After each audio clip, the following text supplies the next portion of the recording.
Les pido que abran sus Biblias en Primera de Timoteo, capítulo 1, por favor.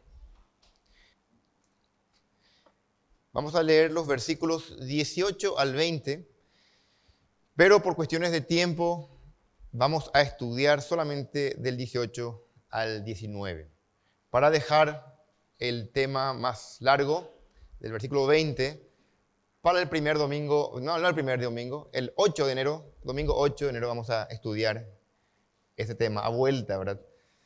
Leemos: este mandamiento, hijo Timoteo, te encargo para que conforme a las profecías que se hicieron antes en cuanto a ti, milites por ella la buena milicia, manteniendo la fe y buena conciencia, desechando la cual naufragaron en cuanto a la fe algunos, de los cuales son Himeneo y Alejandro, a quienes entregué a Satanás para que aprendan a no blasfemar. Bueno, como prometí a algunos hermanos en Fundamento de la Fe, en la semana estábamos estudiando y había dicho que íbamos a estudiar el tema de entregar a Satanás. Muchos se prendieron por eso. Y es un tema muy importante en la Biblia y muy poco estudiado. Y vamos a estudiar nada más que hoy no.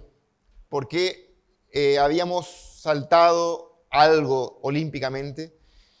Y es que lo que Pablo le dice a Timoteo, antes de decirle esa encomienda, es que Timoteo debe hacer algo. Qué notable que Pablo, ustedes ya saben cómo le escribe, le saluda en el capítulo 1, le llama mi hijo Timoteo y le pide que se quede, le explica por qué le dejó en Éfeso, para que combatiera la falsa doctrina, para que callara a algunos que enseñaban vanidades, que se creían doctores de la ley pero que no entendían nada. Y le enseña cuál es el uso legítimo de la ley y luego Pablo le pone como ejemplo. Y ahora en el 18 al 20 él retoma lo que le había dicho en el versículo 4 al 5. Él está retomando la ordenanza, el mandato. Por esta causa te dejé en Éfeso. Y ahora aquí en el 18 él está retomando justamente lo que había dejado como que picando. Él está, antes de empezar el capítulo 2, que es la parte práctica, por así decir, las normativas que tiene que tener en cuenta, él está terminando este capítulo 1 reafirmando, exhortando a Timoteo a que tenga en cuenta algunas cosas. Y le dice, este mandamiento, ¿cuál? ¿Cuál mandamiento? El del versículo 4 y 5. Podemos leer ahí en el 4 o en el 3. Como te rogué que te quedases en Éfeso cuando fui a Macedonia, para que mandases a algunos que no enseñen diferente doctrina, ni presten atención a fábulas. Es eso lo que Pablo había dicho a Timoteo. Te dije que te quedes para que hagas esto, esto y esto. Bueno, este mandamiento, el del versículo 3, 4 y 5, te encargo para que conforme, y ahí Pablo le dice el por qué. Por dos motivos. Por las profecías que se hicieron en cuanto a él debe pelear la buena batalla.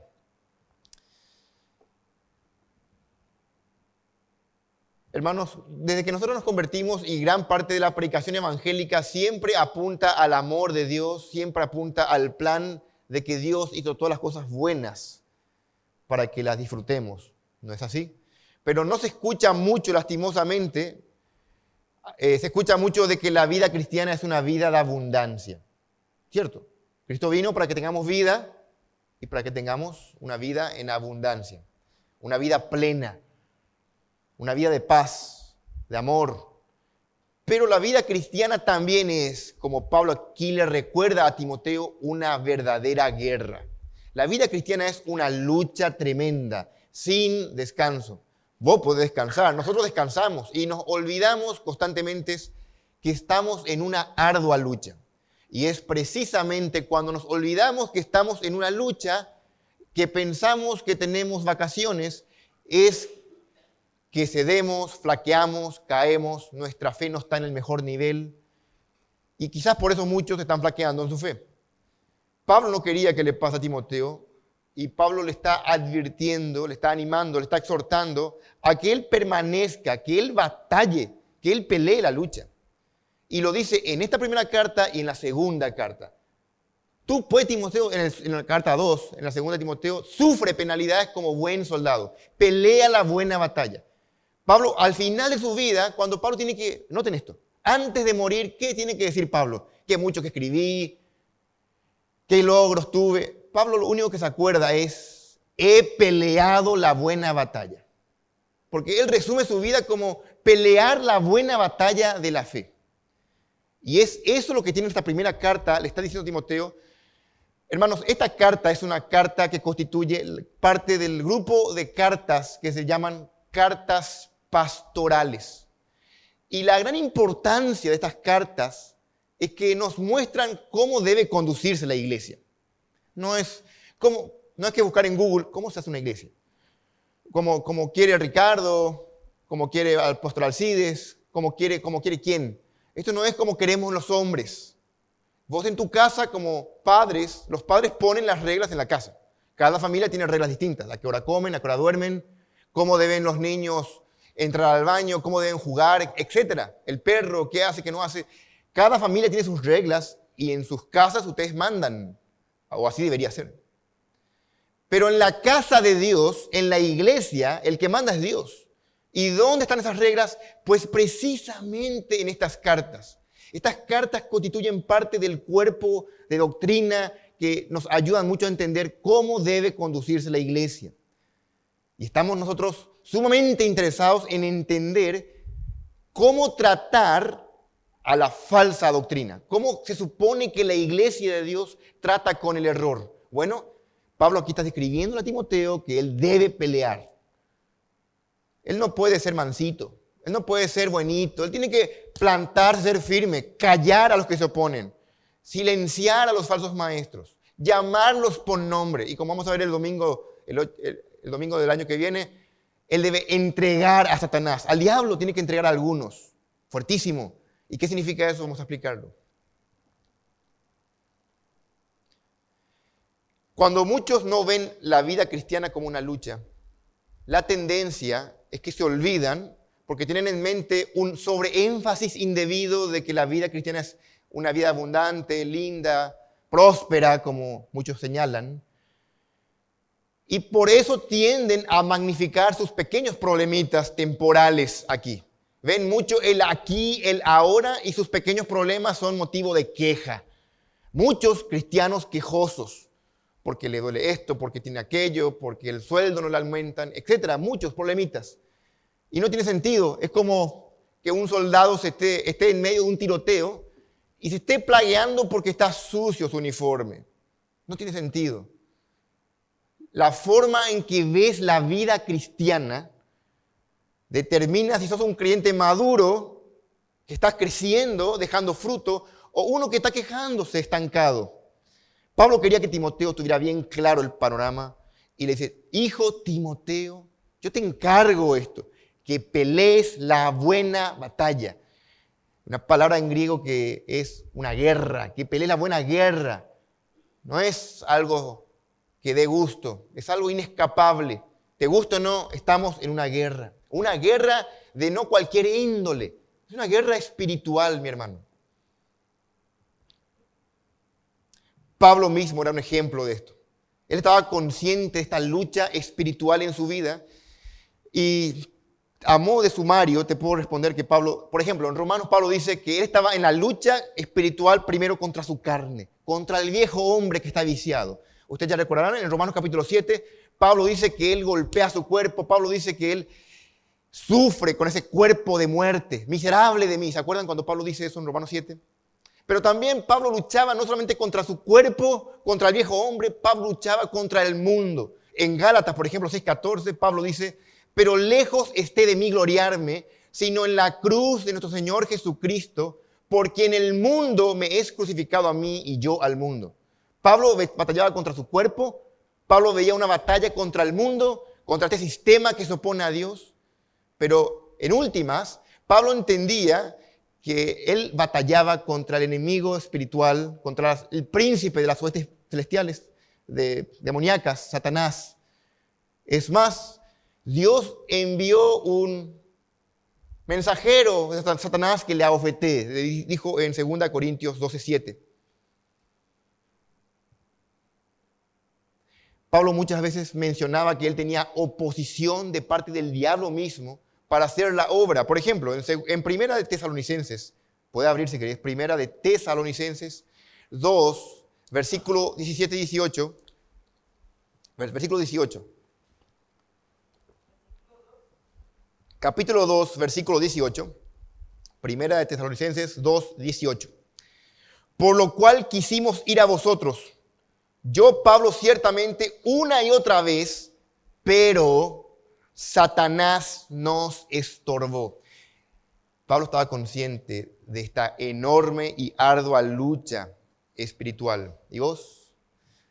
Hay veces nos olvidamos, ¿verdad? Mientras Pablo resume esta introducción, estos 3 versículos que acabamos de leer, él llama a Timoteo a que luche y que batalle esta gran pelea. Como todos los que están en el ministerio, a Timoteo se le llamó también a la lucha. ¿Y quiénes están en el ministerio? Todo creyente de una u otra forma participa, porque todo creyente ha recibido de parte de Dios dones espirituales. Nadie viene a la iglesia como a un cine. Es hermoso escuchar el coro polifónico, es hermoso y las sensaciones, las emociones te inundan al ver la letra tan hermosa, la música, pero no venimos como a un teatro de forma pasiva. Si venís así, estás equivocado enormemente. Venimos a alabar a nuestro Dios Trino y nos deleitamos en Él y estamos en una lucha con las distracciones, con el cansancio, con la concentración. La carne no quiere ser persuadida, está viciada y nosotros estamos luchando por obedecer a Dios, por recibir la palabra de Dios en este momento, por ejemplo. Todos estamos en una lucha de gran envergadura. Pero no es una lucha contra tu jardín, es una lucha espiritual, dice Pablo, porque no tenemos lucha contra sangre y carne, sino contra principados, potestades, contra gobernadores de las tinieblas de este mundo, contra huestes espirituales de maldad en las regiones celestes. Esa es la lucha. Es una lucha de carácter espiritual. Y las armas no son humanas, son también espirituales. Se dice que en una guerra no todos los soldados pelean de la misma forma. Imagino que estás pensando en Rambo, no sé en qué soldado, ¿verdad?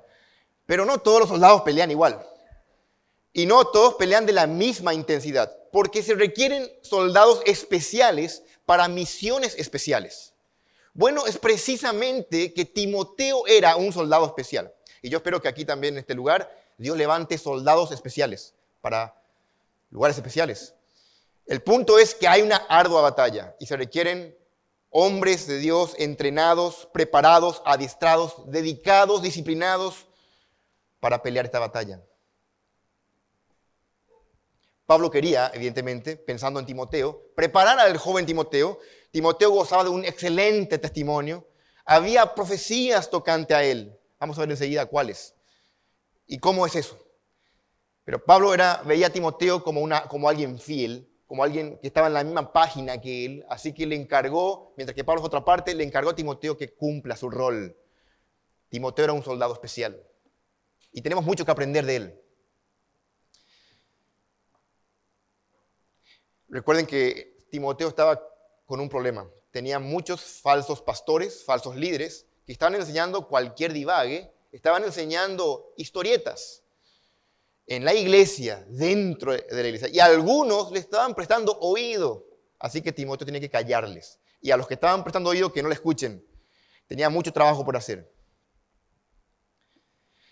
Para colmo, estos falsos maestros no solamente enseñaban el error, sino que tenían una vida impura, inmoral, que necesitaba ser confrontado.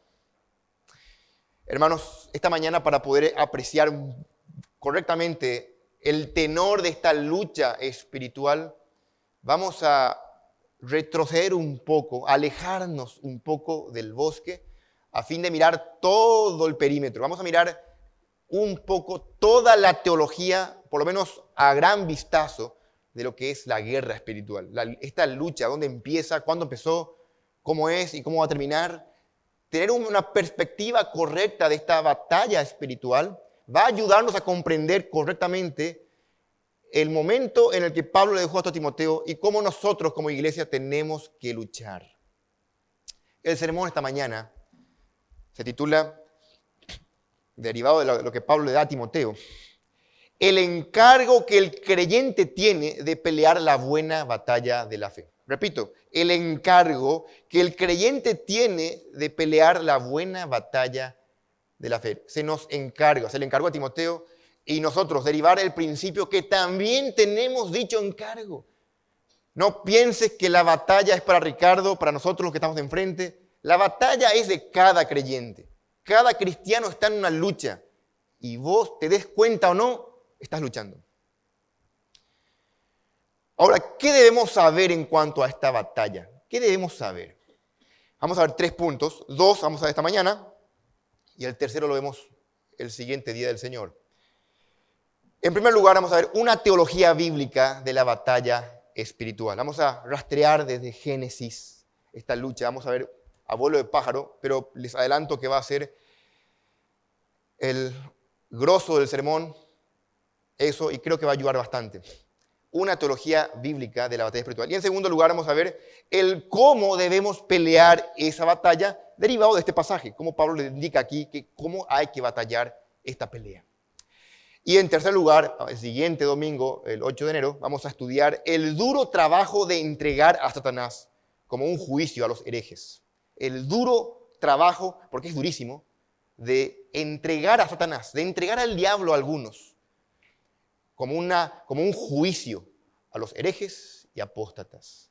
Así que vamos a ver en primer lugar el encargo que el creyente tiene de pelear la buena batalla, analizando primeramente y muy ampliamente una teología de la batalla espiritual. Te pido que te concentres, que recuerdes que estamos en Timoteo, pero un ratito pon en pausa nuestro estudio en Timoteo, porque lo que vamos a hacer es tratar de dejar ahí un ratito congelado la imagen y tratar de rastrear de dónde viene esto. Batalla, ¿por qué? ¿Cuándo empezó? Bueno, ¿quién pelea contra quién? La batalla, si podemos resumir en un renglón, es, en últimas, entre Dios y Satanás. Ahora, esa lucha también no es solamente entre Dios y Satanás, sino, en segundo lugar, es también entre los demonios y los ángeles escogidos, los ángeles santos de Dios. Están en lucha también. Y en tercer nivel, esa lucha también es entre los hombres santos y los hombres impíos. Tener esto como un resumen nos permite entender ahora de que, bueno, ¿y qué pasó antes? ¿Esto fue siempre así? ¿Siempre fue el bien y el mal como en un equilibrio perfecto tipo yin-yang? No, no fue así siempre. Esto no es así. No hay un dualismo donde por la eternidad Dios siempre tuvo una fuerza némesis, una fuerza que estaba luchando contra él. No. Dios es el gobernante absoluto, el supremo bien que no tiene rival. Dios siempre habitó en una paz infinita, autocomplacido, pero el mal tiene un inicio. No tenemos todas las explicaciones que quisiéramos, pero la Biblia registra algo de eso. El diablo no siempre fue diablo.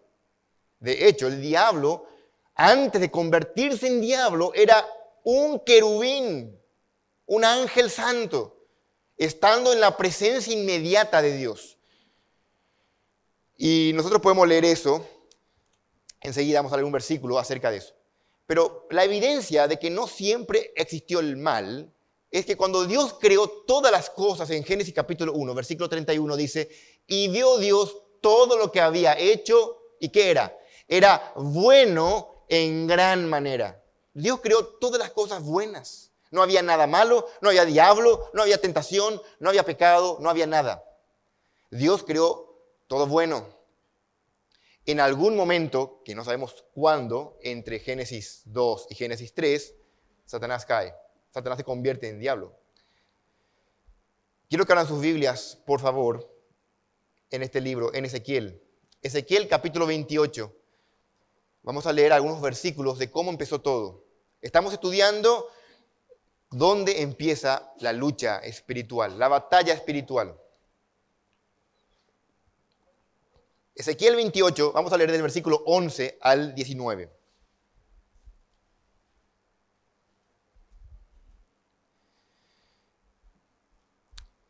Voy a leerles y luego les explico brevemente, ¿está bien? Vino a mí palabra de Jehová diciendo, Hijo de hombre, levanta endecha sobre el rey de Tiro y dile, así ha dicho Jehová el Señor, tú eras el sello de la perfección, lleno de sabiduría y acabado en hermosura. En Edén, en el huerto de Dios estuviste. De toda piedra preciosa era tu vestidura, de cornerina, topacio, jaspe, crisólito, berilo y ónice, de zafiro, carbunclo, esmeralda y oro. Los primores de tus tamboriles y flautas estuvieron preparados para ti en el día de tu creación. Tú, querubín grande, protector, yo te puse en el santo monte de Dios. Allí estuviste, en medio de las piedras de fuego te paseabas. Perfecto eras en todos tus caminos, desde el día en que fuiste creado hasta que se halló en ti maldad. A causa de la multitud de tus contrataciones, fuiste lleno de iniquidad y pecaste, por lo que yo te eché del monte de Dios y te arrojé de entre las piedras de fuego, oh querubín protector. Se enalteció tu corazón a causa de tu hermosura, corrompiste tu sabiduría a causa de tu esplendor. Yo te arrojaré por tierra, delante de los reyes te pondré para que miren en ti. Con la multitud de tus maldades y con la iniquidad de tus contrataciones profanaste tu santuario. Yo pues saqué fuego de en medio de ti, el cual te consumió, y te puse en ceniza sobre la tierra a los ojos de todos los que te miran. Todos los que te conocieron de entre los pueblos se maravillarán sobre ti. Espanto serás y para siempre dejarás de ser. Esta es una profecía de Ezequiel, no vamos a estudiar, pero esta es una profecía referida a la ciudad de Tiro, acerca de un gobernante humano, pero la profecía va más allá del gobernante humano. Obviamente estas palabras es imposible aplicar a un hombre, a un rey. Esto va al poder detrás del trono. En últimas, los reyes humanos son como títeres en manos de alguien más. Y ese alguien más es Satanás. Por ejemplo, dice, el líder de Tiro, la ciudad de Tiro, no era el sello de la perfección de Dios. O sea, versículo 12, no, imposible. Tampoco el rey de Tiro estuvo en el huerto de Dios. Satanás sí. Ningún ser humano podría llamarse querubín grande, protector. Ningún ser humano. Y de ningún hombre, excepto Adán antes de que caiga, se podría decir, perfecto eras en todos tus caminos desde el día en que fuiste creado. Solamente desde Adán antes de la caída podría ser quizás, pero no. Así que los versículos 11 al 19 están hablando del poder detrás del trono del rey de Tiro. Están hablando de Lucifer. Lucifer era el ángel que Dios había creado para que esté delante del trono de Dios, en la presencia inmediata de Dios. Él se paseaba entre las piedras de fuego. ¿Qué es eso? Bueno, eso es una referencia a la presencia inmediata de Dios, o el monte de Dios. Así que este ser perfecto, fue creado por Dios con una sabiduría inmensa, vean la capacidad musical, los instrumentos musicales creados para él, la belleza con la que emanaba, y era como un propósito custodiar la gloria de Dios. Hay una incógnita y todos preguntan y no hay respuesta. No sé la respuesta, nadie sabe esta respuesta. Tampoco Ezequiel sabe esta respuesta. Es, ¿cómo es que en un ambiente perfecto en el cielo, delante de Dios, un ser creado perfecto pudo pecar? No sabemos. Pero no importa, hermanos. Lo cierto es que pecó. Ezequiel da por sentado, se halló en él maldad. Y entonces fue lanzado de la presencia de Dios y se convirtió en lo que se conoce como diablo, Apolión, destructor, calumniador, Satanás, el adversario. Él no era antes el diablo, se convirtió en el diablo, que no es otra cosa que el calumniador de los hermanos, el que miente, el padre de mentira, el que está acusándonos delante de Dios, el adversario contra quien estamos peleando la batalla. Ahí empieza, en los registros bíblicos, ahí tiene su origen esta ardua batalla. Pero no se quedó allí. Podemos pensar, ¿cuál fue el pecado de Lucifer? Dice allí en el versículo 17, se enalteció tu corazón a causa de tu hermosura, corrompiste tu sabiduría a causa de tu esplendor. De alguna manera, Lucifer se enamoró de sí mismo, de su hermosura, y su respuesta fue orgullo. Y su orgullo lo condujo a la rebelión. Hay otro pasaje, abrí rápido, vamos a hacer espacio bíblico rápido. Isaías capítulo 14, versículo 12. Isaías 14 nos confirma que el pecado de Lucifer fue el orgullo. Isaías 14, versículo 12 al 14. Confirma esto.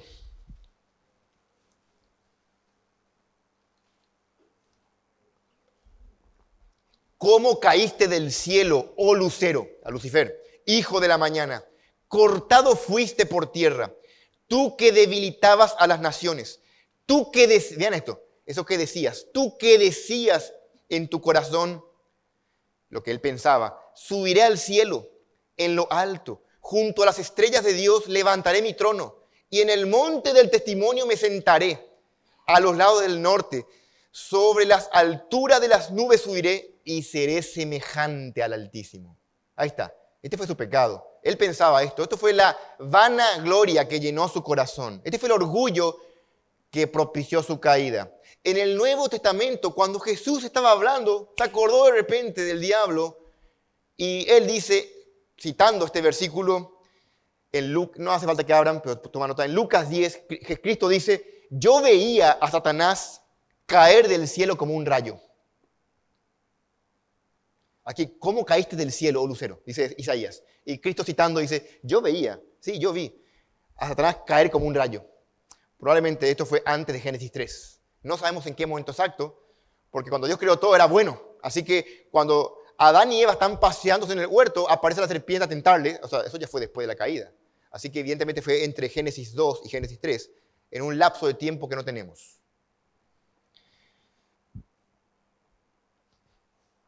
Qué notable, Satanás sintió celos de Dios. Quería ser como Dios. Es imposible, por cierto, ser más que Dios. Esto es otro versículo que elogia a la altura prominente de Dios.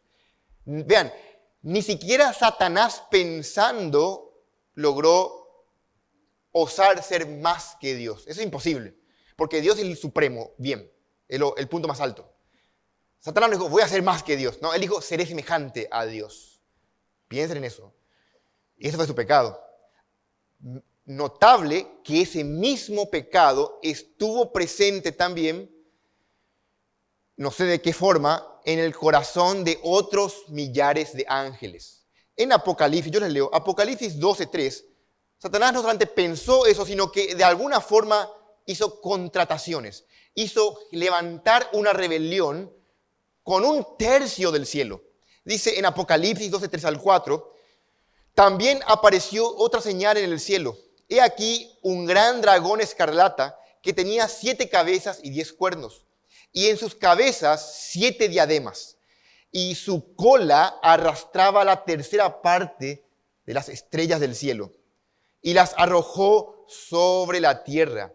Y el dragón se paró enfrente a la mujer que estaba para dar a luz, a fin de devorar a su hijo tan pronto como naciese. Bueno, esto es evidentemente metafórico, está hablando en un lenguaje apocalíptico, pero entendemos que está hablando aquí de Satanás, que arrastró a las estrellas del cielo, a un tercio de los ángeles. Si había 3.000 trillones, 1 trillón vinieron con él. No sabemos cuántos ángeles, pero son muchos. Muchos a tal punto que Satanás parece omnipresente, porque son tantos demonios. El dragón es Satanás. Las estrellas son los ángeles. Esto puedes contrastarlo. En Job capítulo 38 dice, ¿dónde estabas tú cuando cantaban las estrellas, cuando los ángeles, que le llaman, como se llama estrellas? Cuando Satanás cayó del cielo, arrastró tras sí a un montón de ángeles, que se convirtieron en los demonios, en las huestes espirituales de maldad con las que tenemos lucha. Esos ángeles caídos, se conocen a partir de ahora, nunca más se van a arrepentir y no pueden. No quieren y no pueden arrepentirse. Van a la condena y saben que tienen poco tiempo. ¿Y qué hacen? Están en guerra con Dios. Están luchando contra el plan de Dios. Aquí este versículo de Apocalipsis dice que se paró frente a la mujer, esto es, frente a Israel, para devorar al hijo cuando naciese. Esto es, al Mesías. Satanás estuvo impidiendo a lo largo, mejor dicho, queriendo impedir a lo largo de toda la historia el nacimiento del Mesías, profetizado en Génesis 3:15. Satanás esto podemos ver rápidamente, que esta batalla, cuando comenzamos a rastrear, pensá, en Génesis capítulo 6, Satanás quería juntar a los ángeles caídos en unión con las mujeres para hacer una raza mixta, de modo de corromper la raza y que no nazca el Mesías. En Génesis 6 vos lees que Dios miró y era mucha la maldad en la tierra. Y todo designio del pensamiento del corazón del hombre era de continuo solamente el mal. Y dijo Dios, no contenderá mi espíritu con el hombre, por lo tanto serán sus días 120 años. Y ustedes ya conocen el resto de la historia. Vino un diluvio y 8 personas se salvaron. Noé, su esposa y sus 3 hijos con sus nueras. 8 personas que repoblaron el mundo después. Pero de vuelta después también vemos intentos fallidos.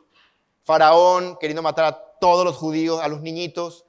Se repite el exterminio, queriendo Satanás evitar la venida del Mesías, matar a todos los judíos. No pudo, 23 veces, no pudo, porque es el pueblo de Dios.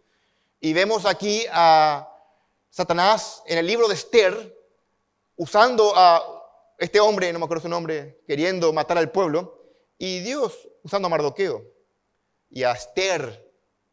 Y no se menciona el nombre de Dios en todo el libro, impresionante, pero Dios dirigiendo los eventos soberanamente, salvando a su pueblo, preservando al remanente. En el Nuevo Testamento leemos de vuelta que el exterminio es vamos a matar a todos los bebés, está por nacer el Mesías, antes que cuando nace le matemos. Y Herodes allí, lleno de celos, intentando matar a los bebés y matando a un montón de bebés pobrecitos. Y obviamente Cristo nació, fue protegido, se salvó. Al ser adulto, lo intentaron matar antes de tiempo. ¿Se acuerdan allí en Nazaret? Cuando le quisieron empujar por un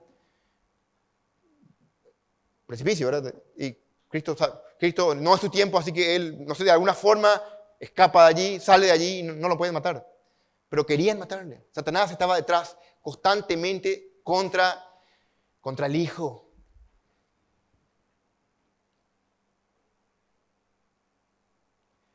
Una vez que Cristo empezaba su ministerio, antes de empezar, trató de hacerle caer a Cristo en las tentaciones. ¿Se acuerdan en Mateo 4? Cristo llevado al desierto y fue tentado una y otra vez. Por último, ya no le queda otra, la cruz. Instigando ahí a Judas, instigando a los fariseos, a la turba, para que crucifiquen a Cristo. Y cuando por fin lo hace, están festejando allí, hay una caricatura de los demonios festejando aquí la muerte de Cristo, y de repente se caen todos mudos cuando ven la tumba, que se mueve la piedra y sale Cristo resucitado. Cristo venció la muerte, venció al imperio, al que tenía el imperio de la muerte, esto está el diablo. Cristo victorioso, Satanás destruido, aplastado. Pero esto es cierto, hermanos, Satanás y sus ángeles están en una lucha contra Dios y contra sus propósitos. Pero también Satanás está en una lucha contra los ángeles santos. Los ángeles caídos, ¿cómo le ven a los ángeles que se quedaron con Dios? Con odio. Y lo vemos en las Escrituras, en varias. No hay el tiempo esta mañana, hermano. Pero yo te puedo dar los versículos. Por ejemplo, en Judas 9 vemos una lucha por el cuerpo de Moisés. El arcángel Miguel contendía contra el diablo por el cuerpo de Moisés. En Daniel capítulo 9 vemos que el príncipe de Persia, un demonio, se oponía a Gabriel o a Miguel, ahí hay una lucha constante. Eso es en el pasado, podemos tener en el futuro también. En Apocalipsis 12:7 puede leer la lucha futura que tendrán los ángeles escogidos de Dios versus los demonios. En el presente, tenés un ángel, Dios te está protegiendo. Hay demonios que están queriendo destruirte. Y, hermanos, esto que estoy diciendo ahora, tratad de algún modo de archivarlo en un perchero mental, porque vamos a usarlo el siguiente domingo, cuando estudiemos qué es entregar a Satanás a alguien. Porque ahora mismo no te pueden tocar, a no ser que Dios lo permita. Pero Satanás quiere destruirte, destruir tu vida, tu salud, tu familia, él quiere destruir. Pero no puede por esta ardua lucha. ¿Qué dice la Escritura? El ángel del Señor, esto habla de Jesucristo, acampa alrededor de los que le temen y los defiende. En Hebreos dice que Dios te protegió que mueras antes de que se te predique el Evangelio. Porque los ángeles son siervos, ministradores de Dios para aquellos que serán herederos de salvación. Si Dios te eligió antes de la fundación del mundo, sabía que Salvador iba a ser creyente, Dios evitó que él muera de alguna enfermedad, de algún disparo, en la droga, que él muera atropellado. ¿Por qué? Porque él tenía que escuchar el Evangelio para ser salvo. Así que los ángeles están en lucha contra los demonios. Hay una lucha allí. Pero también Satanás ataca al pueblo de Dios. Esto ya lo vimos. Atacó al pueblo de Dios que es Israel por toda su historia, atacando y queriendo destruir al pueblo de Israel. Y en el futuro va a atacar de vuelta al pueblo de Israel en la tribulación. Terrible eso va a ser. El tiempo más terrible cuando Satanás rompa el pacto que hizo con Israel, lo ataque el mundo entero contra Israel y antes de que se acabe todo, venga en su segunda venida Cristo a salvarles. Pero en este momento, ahora mismo, lo que no importa es que Satanás también está atacando a la iglesia. Satanás nos ataca, tanto personalmente como por ángeles caídos. Esto es a través de ideas o de hombres malvados, instrumentos de Satanás. Lo que leímos en Efesios 6, no tenemos lucha contra sangre y carne, sino contra demonios, contra doctrinas de demonios. Tenemos ese tipo de luchas. En últimas, vos tenés que entender que todo lo que Satanás hace contra los ángeles, contra nosotros, contra el pueblo de Israel, es un ataque directo contra Dios. ¿O no fue así cuando Pablo perseguía a la iglesia? ¿Se acuerdan cuando Pablo respiraba amenazas y muerte? Pablo se iba a perseguir a los cristianos a Damasco y de repente se le apareció Jesucristo. Un resplandor de luz le rodeó y le pregunta: Saulo, Saulo, ¿por qué me persigues? Y Pablo, pero yo no te persigo, yo le persigo a esos. Perseguir a la iglesia es perseguir a Dios. El que se mete con la iglesia se mete con Dios, ese es el gran punto. Y Satanás está en lucha con Dios. Y mi hermano querido, cualquiera que se opone a la iglesia, que se opone a la sana doctrina, está en guerra con Dios. Jesús dijo: el que no es conmigo, contra mí es.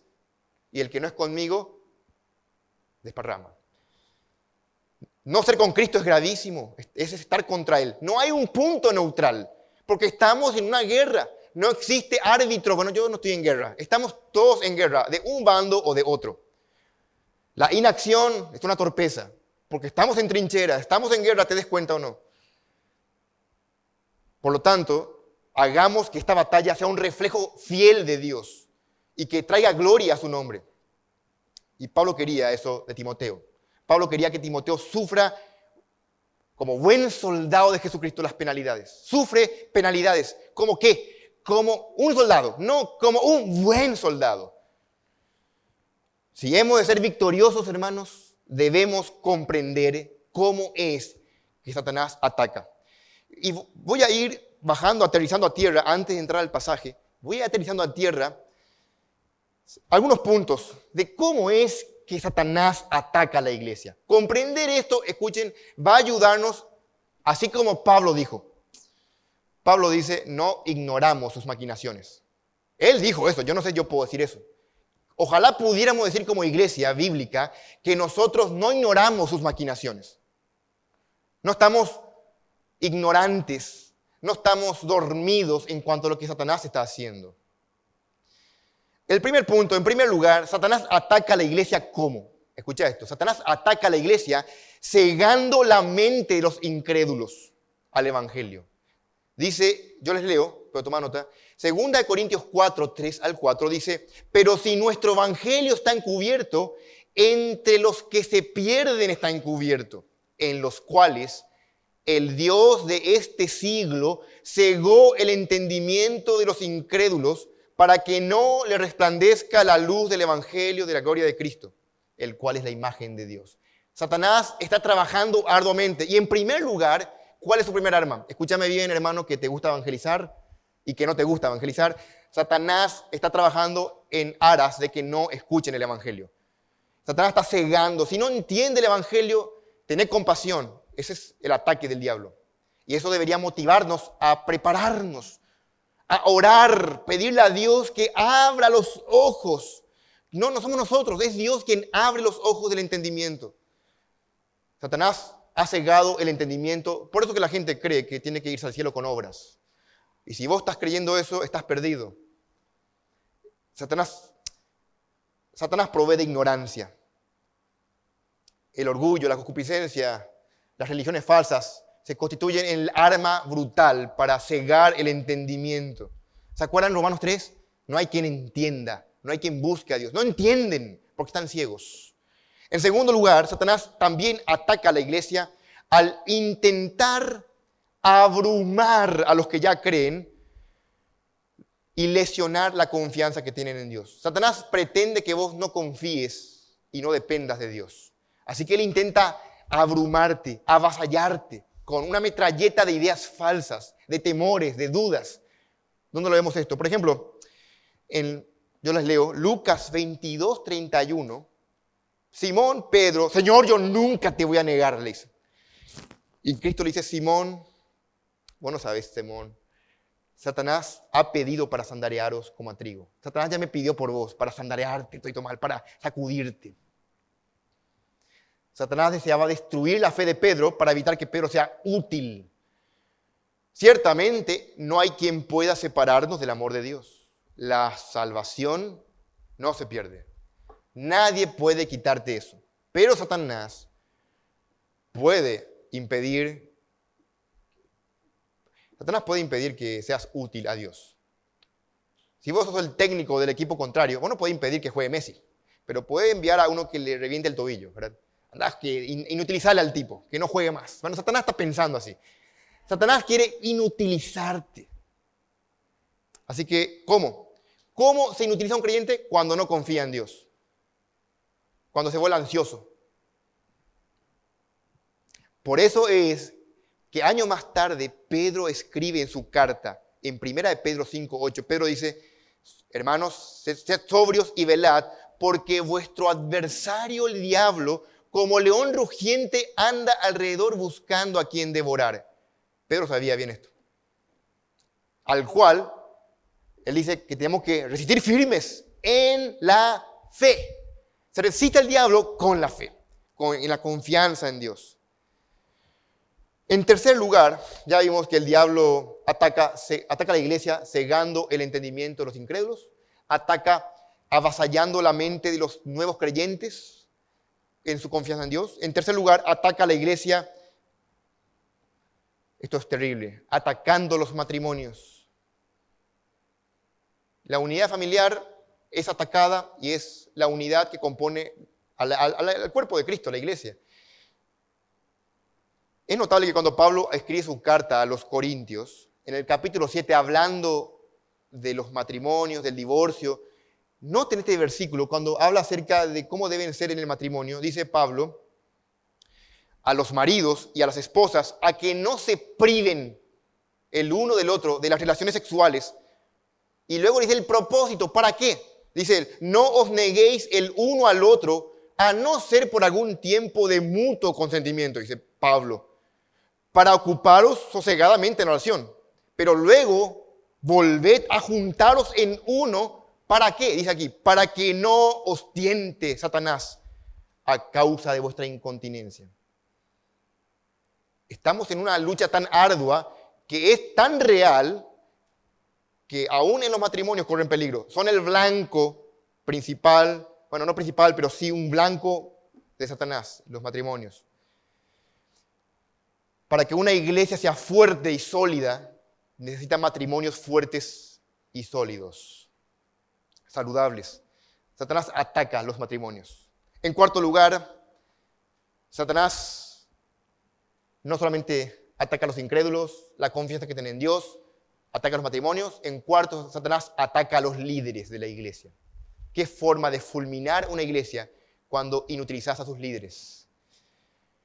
Pablo, por eso, aquí en esta carta, vamos a estudiar dentro de poco, Pablo le dice a Timoteo en el capítulo 3 que los líderes, los que van a estar al frente, deben reunir ciertas características. No pueden ser cualquier persona, deben ser de cierta manera.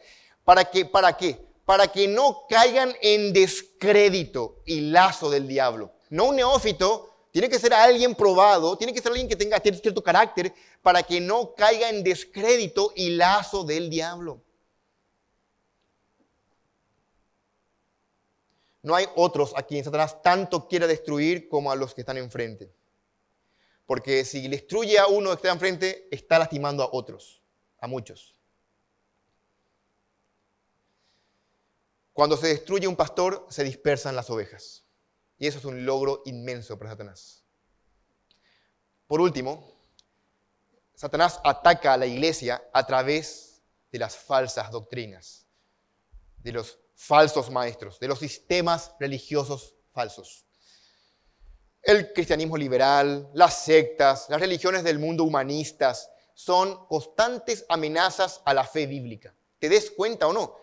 Todas estas ideas están en canciones, en películas, en el diario, en la internet, en tus diálogos, todo el tiempo, en un bombardeo constante. El humanismo, el hombre en el centro, todo gira en torno a vos. Vos sos el solcito, todo. Las religiones del mundo, el hombre es el centro, no Dios. Incluso en las instituciones teológicas. Ustedes saben, contaba Sproul que en un seminario, él se iba y de repente cambiaron el nombre de teología a religión. Y él pregunta por qué y comenzó a indagar, y notable, que hubo un cambio. En la teología, Dios es el centro. En la religión, el hombre es el centro. Es notable cómo el humanismo fue entrando aún en lugares donde no nos dimos cuenta. Hermanos, estamos en una lucha y los que están en el grupo alabanza, en la música, deberían estar conscientes de que Satanás también es músico. Y él sabe que se puede entrar con mucha facilidad en una iglesia tan ortodoxa a través de la música. Quizás vos no vas a escuchar sermón de Cash Luna, pero vas a escuchar músicas de grupos más liberales, de grupos más carismáticos, porque suena bien. Porque el último nexo de un creyente con el mundo es la música. Así que ojo con eso, estamos en una lucha sin tregua. No recuerdes que Satanás se puede disfrazar como ángel de luz. Dice Corintios justamente, capítulo 11, que es un maestro del engaño. Y aún sos ministros como ministros de justicia.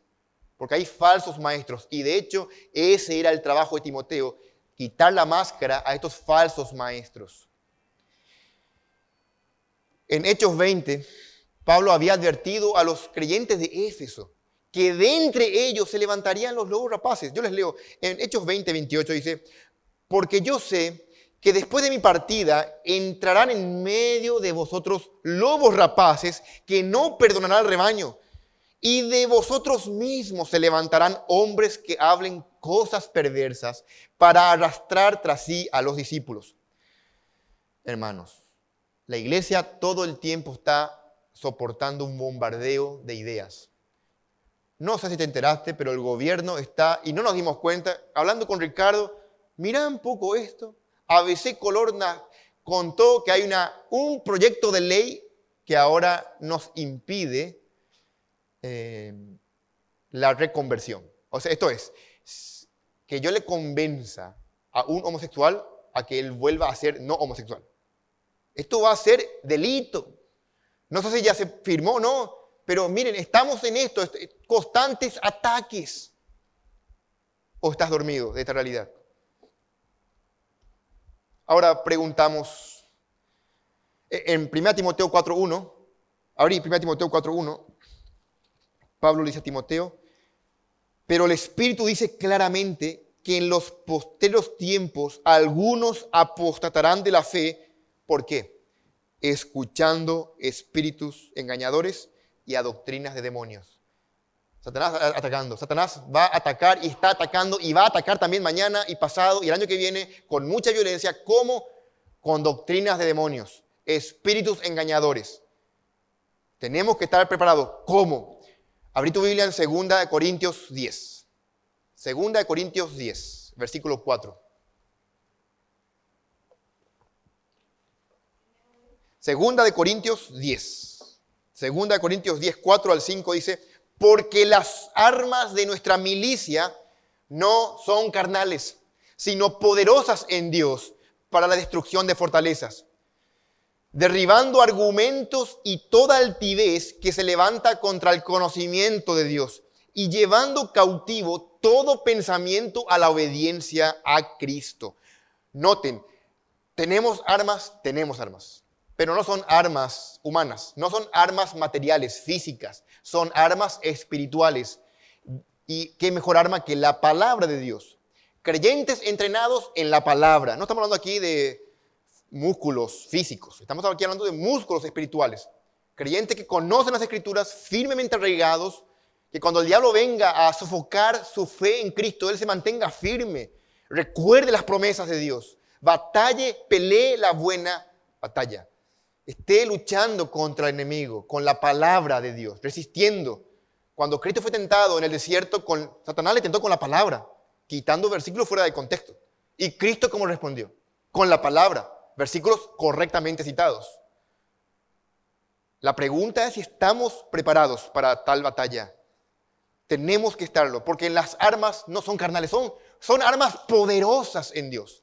Están a tu disposición. Y son para derribar los argumentos. Vean, todas las armas tienen que ver en el campo de las ideas, en la mente.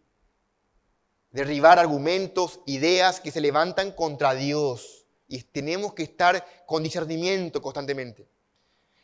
Abrí en Efesios capítulo 6. Efesios capítulo 6, versículo 13 al 18. Efesios 6, versículo 13 al 18. Aquí nos muestra la armadura que tenemos que tener los creyentes. Dice Pablo: por tanto, tomad toda la armadura de Dios para podéis resistir en el día malo. Y habiendo acabado todo, estar firmes. Estad pues firmes, ceñidos vuestros lomos con la verdad. Noten eso. Y vestidos con la coraza de justicia. Y calzados los pies con el apresto del evangelio de la paz. Sobre todo, tomad el escudo de la fe con que podáis apagar todos los dardos de fuego del maligno. Y tomad el yelmo de la salvación y la espada del Espíritu, que es la palabra de Dios, orando en todo tiempo con toda oración y súplica en el Espíritu, y velando en ello con toda perseverancia y súplica por todos los santos. En últimas, nuestras palabras son la Biblia y la oración. La Biblia, un estudio, un manejo hábil de las Escrituras y una vida íntegra en oración. Son nuestras armas en todo tiempo. Martín Lutero, hace muchos años atrás, escribió un hermoso himno que se llama Castillo fuerte es nuestro Dios. Y en una parte del himno, él menciona: nuestro valor es nada aquí. Con él todo es perdido. Con nuestras cosas aquí, nuestro intelecto, nuestras ideas humanas, no sirven de nada. Toda nuestra fuerza radica en Dios y en su palabra. Dice una estrofa más adelante que peleamos con éxito la batalla al vivir en obediencia a las Escrituras. Entonces podemos cantar triunfantes esta estrofa. Algún día vamos a cantar esta música. Esta estrofa que dice: aunque estén demonios 1000 prontos a devorarnos, no temeremos porque Dios sabrá aún prosperarnos. Que muestre su vigor Satán y su furor. Dañaros no podrá, pues condenado es ya por la palabra santa. Qué hermosa descripción de lo que es la batalla cristiana. Nosotros ya sabemos que esta guerra está ganada. Ya la guerra está totalmente ganada. pero la batalla día a día tenemos que luchar. Y ese es el encargo. Vamos a hacer una meditación eso al final. Con el tiempo que nos resta, vamos a ver el segundo punto. Esto es una teología bíblica de la batalla espiritual. Y Pablo quería que Timoteo tuviera bien claro esto. Hermano, me encantaría que vos también tengas bien claro que esta batalla espiritual es tan real y somos tan privilegiados de estar en el bando correcto. Así que estamos viendo el encargo que el creyente tiene de pelear la buena batalla. Y ya vimos una teología de la batalla espiritual. Ahora vamos a ver cómo pelear la buena batalla. Aquí el versículo notable, vean ahí Timoteo 1:18, el pasaje que estamos estudiando, dice Timoteo 1:18, este mandamiento, hijo Timoteo, te encargo para que conforme a las profecías que se hicieron en cuanto a ti, milites por ella la buena milicia. Y ahora gramaticalmente responde el cómo. ¿Cómo? Manteniendo la fe y buena conciencia. Ese ando, yendo, son gerundios. Los gerundios modifican a los imperativos, a los verbos, en la pregunta de cómo se hace. ¿Cómo es que debo pelear? Timoteo, milita la buena batalla, la buena milicia. ¿Cómo? Manteniendo la fe y buena conciencia. Vamos a explicar eso. Porque no mantener la fe y buena conciencia resultó en que muchos naufragaron de la fe. Una hermosa metáfora única en la Biblia de naufragar, una metáfora náutica. Pero antes de pasar, notable, antes de que Pablo pase al capítulo 2, a las instrucciones específicas sobre cómo tiene que ordenar la vida en la iglesia, las viudas, los ancianos, los diáconos, etcétera, etcétera. Antes de que Pablo comience a hablar de todo eso, Pablo le da a Timoteo, le recuerda a Timoteo las profecías que se hicieron en cuanto a ti. ¿Dónde están? Alguien preguntó, ¿dónde están esas profecías? Bueno, lo que pasa es que cuando en el Nuevo Testamento empezaba la iglesia, había apóstoles y profetas. La profecía estaba ya en últimas. Los apóstoles estaban escribiendo el cuerpo de doctrina y los profetas dando instrucciones prácticas. Por ejemplo, en tiempo de Pablo había un gran hambre, un profeta llamado Agabo advirtió del hambre, cosas por el estilo. Pero los apóstoles escribieron el cuerpo doctrinal, recibieron la revelación de parte de Dios, eran los encargados. La doctrina de los apóstoles, perseverar en la doctrina apostólica, es lo que hacemos. Pero los profetas cumplían un rol para hablar de parte de Dios en instrucciones específicas en la iglesia primitiva. Y esto pasó, por ejemplo, en varias ocasiones. Recordarán cuando Pablo y Bernabé en Hechos 13 fueron encomendados. Puedes abrir tu Biblia en Hechos capítulo 13, vas a leer esto conmigo. Hechos 13, 1 al 3.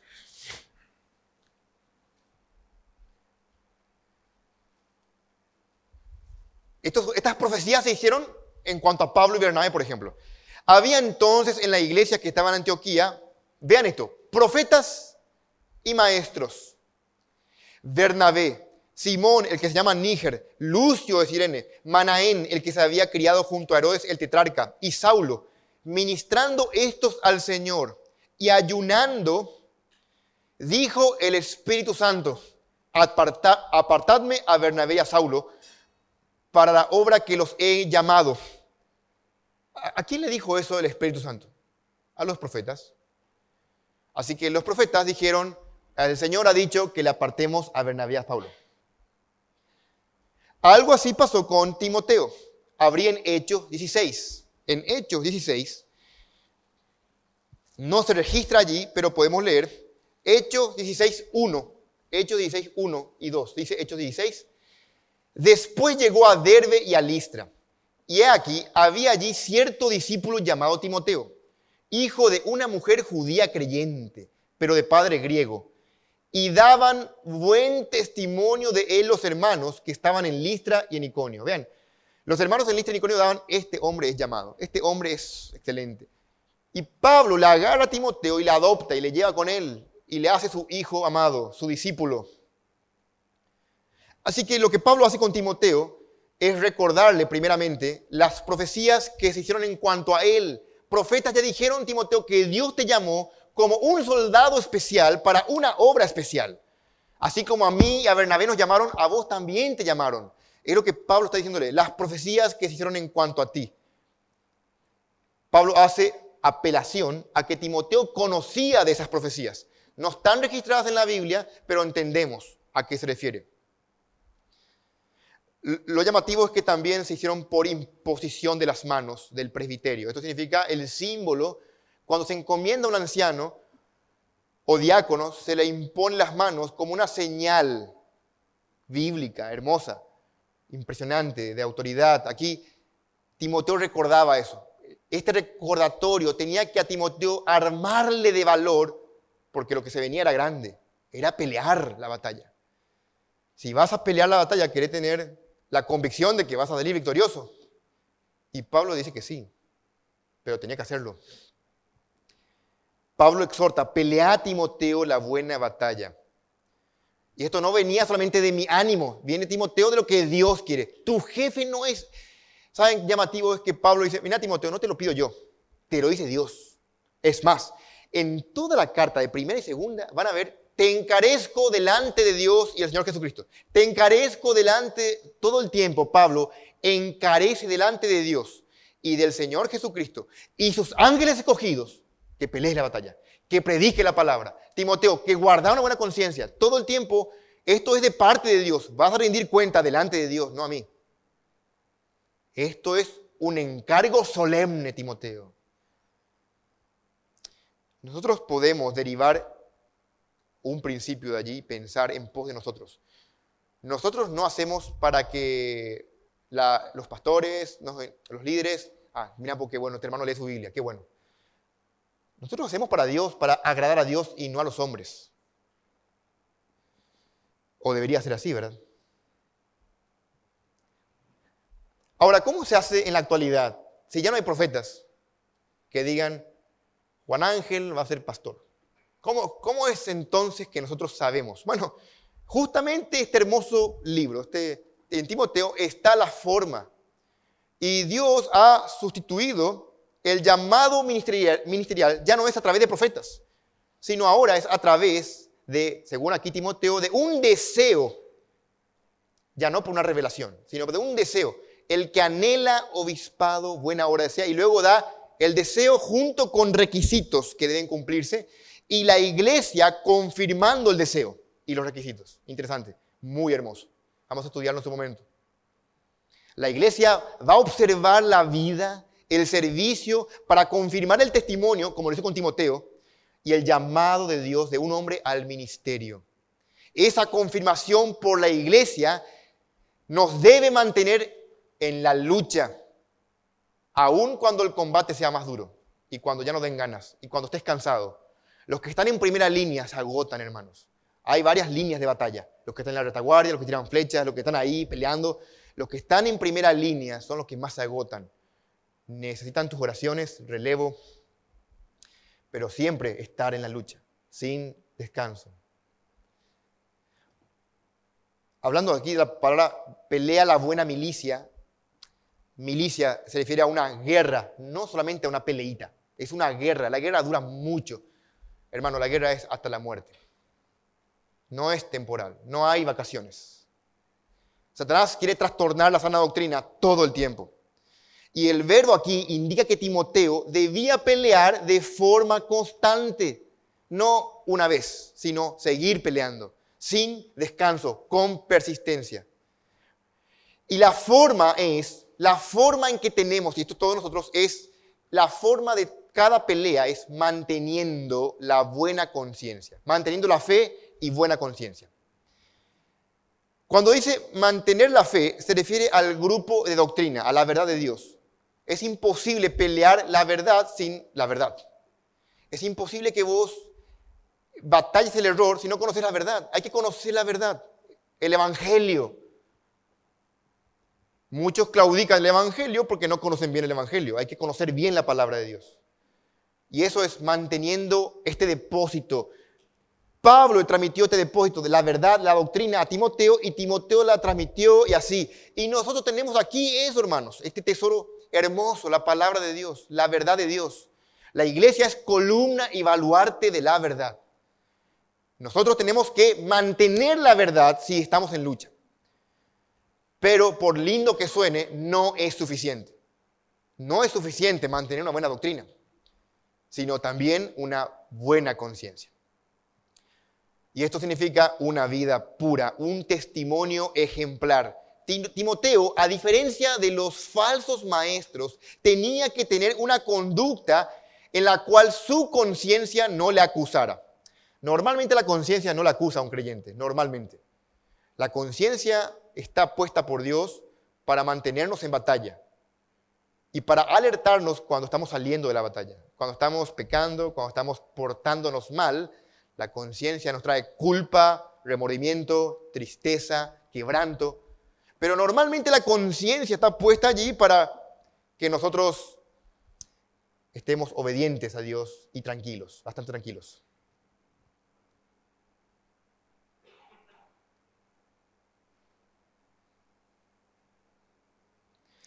El ministerio, entonces, es una guerra abierta contra el diablo y sus ángeles, contra el pecado. Y Cristo entonces se convierte en nuestro jefe supremo, en el mariscal de batalla, el Señor Jesucristo. Que ya dijo, ya la guerra ganamos, muchachos. Nosotros tenemos que seguir batallando las peleitas, las batallitas diarias. La versión popular, Dios habla hoy, traduce este versículo de una forma interesante, que les leo. Algunos, por no haber hecho caso a su conciencia, han fracasado en su fe. No hacerle caso a la conciencia no es un tema menor. La conciencia es un tema grave. Vos podés tener buena doctrina, pero al no hacerle caso a la conciencia, Pablo mete aquí una metáfora de un barco sin timón. El barco es el cuerpo de doctrina y el timón la conciencia. Del momento que vos andás sin timón, andás a la deriva y en cualquier momento vas a encallar contra las piedras de la herejía y va a ser un desastre. ¿Por qué? Porque los hombres que pecan van a acomodar la verdad a su pecado, porque predicar el pecado es bochornoso. El pecado siempre hace que los falsos maestros bajen la vara, prediquen a su conveniencia. Y es lo que pasó. Algunos han naufragado en cuanto a la fe. Y Pablo cita por nombre a dos. Qué notable que, Pablo, ¿cómo vas a hacer eso? Qué falta de amor. Pablo cita por nombre y pone un ejemplo manifiesto para Timoteo cómo debía tratar a los falsos. Para que todos sepan, estos dos no le escuchen. Himeneo y Alejandro. Yo los entregué al diablo. Estos tipos están excomulgados fuera de la iglesia. Ya los quité de la iglesia. Porque naufragaron en cuanto a la fe a causa de haber dejado la buena conciencia. Dice alguien, esta enseñanza del naufragio ilustra una tremenda imagen de dolor. La ilustración hace pensar que en lugar de mantener un viaje estable en el mar de la vida, hay quienes pierden el control del timón y se estrellan en la roca de la herejía, de modo que sus vidas espirituales se hacen añicos y provocan daños a otros. Fin de la cita. Pablo, en su viaje a Roma, experimentó el naufragio y él supo lo que fue. Por providencia y soberanía divina se salvaron los tripulantes, porque Pablo estaba con ellos. El hecho que Pablo esté con ellos hizo que toda una tripulación disfrute de la protección de Dios. Estoy pensando, quiero que recuerdes lo que significa ser entregado a Satanás. No murió nadie en ese barco que naufragó, porque Pablo estaba con ellos. Muy bien, dice Susana Wesley, la esposa de los Wesley, no me acuerdo quién de los hermanos. Pero una mujer piadosa le escribió una carta a su hijo que estaba en la universidad. Noten lo que le dice esta mujer. Le dice, cuando estaba en Oxford, le da a su hijo, adopta esta regla. Todo aquello que debilite tu corazón, que deteriore lo tierno de tu conciencia, que oscurezca tu sentido de Dios, o elimine tu gusto o inclinación por las cosas espirituales. En breve, todo aquello que aumente la fuerza y la autoridad de tu cuerpo sobre tu mente, todo ello es pecado para ti, por inocente que parezca en sí mismo. Fin de la cita. ¿Qué consejo más hermoso de una madre a su hijo en la universidad? Cuídate, todo aquello que te aleja de Dios, no importa las apariencias. Todo aquello que aumente el deseo sobre la mente, sobre la obediencia a Dios, es como lo que leímos, derribando todo argumento que se levanta contra el conocimiento de Dios y llevando todo pensamiento cautivo a la obediencia. John Stott afirma de esto: dejar de oír la voz de la conciencia hace que el pecado quede sin confesar y sin perdonar, y al final de todo, la fe no logra sobrevivir. Qué fuerte. Una persona que se acostumbra a no confesar pecados puede tener buena doctrina, pero no confiesa, se endurece y va perdiendo la buena conciencia al punto que no hay quebranto y ya sin darse cuenta se ha extraviado de la fe.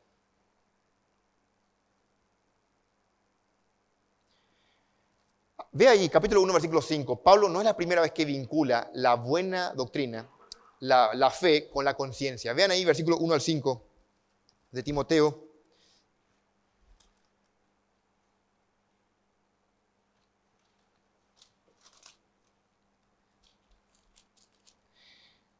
Dice: pues el propósito de este mandamiento es el amor nacido de corazón limpio y de buena conciencia y de fe no fingida. Vean allí. Fe no fingida relacionada con una limpia conciencia. Y en el capítulo 3, vean de vuelta, capítulo 3, versículo 9, habla de vuelta de la buena conciencia. 3:9. ¿Cómo deben ser los diáconos? Los diáconos, hermanos queridos, deben ser que guarden el misterio de la fe con limpia conciencia. Wow. Guardar los misterios de la fe con limpia conciencia. Y el versículo que estamos estudiando es sostenerse firme en la verdad de Dios con una vida que respalde y que obedece esa verdad.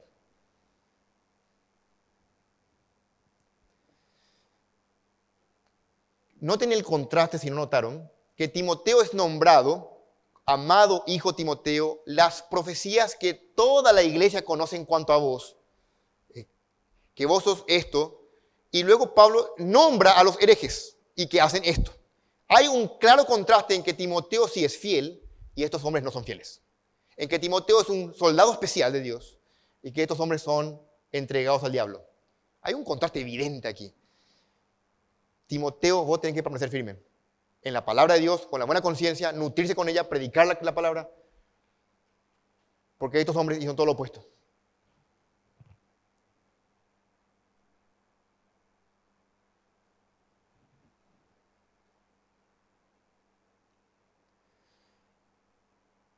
La pureza doctrinal, hermanos, siempre va acompañado de una vida pura, de una vida santa.